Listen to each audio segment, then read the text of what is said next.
আপনি যেই দল করেন, এই দেশের স্বাধীনতার পেছনে বঙ্গবন্ধু, মরহুম বঙ্গবন্ধু শেখ মুজিবুর রহমান সাহেবের অবদান ছিল না, এটা আপনি বলতে পারবেন? বঙ্গবন্ধুর কারণেই মানুষ বাংলাদেশ পেয়েছে। এই দেশের স্বাধীনতার স্বপ্নদ্রষ্টা, স্বাধীনতার মহানায়ক বঙ্গবন্ধু শেখ মুজিবুর রহমান, তাকে এই দেশের মানুষ চিরকাল স্মরণ রাখবে। আমাদের দেশের মাননীয় প্রধানমন্ত্রী শেখ হাসিনা, উনি 17 কোটি মানুষের নেতা, ঠিক কিনা? উনি কি শুধু আওয়ামী লীগের প্রধানমন্ত্রী? কথা কন না কেন?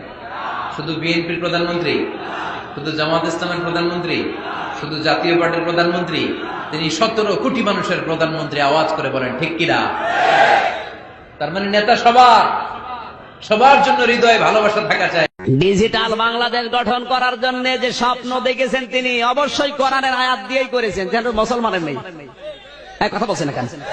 16 কোটি মানুষের জননী প্রধানমন্ত্রী শেখ হাসিনা যে স্বপ্ন দেখেছে, এটা বাস্তবায়নের জন্য যে কাজ করবে না, সে যে দলের লোক হয় হোক ও জাহান্নামে যাবে।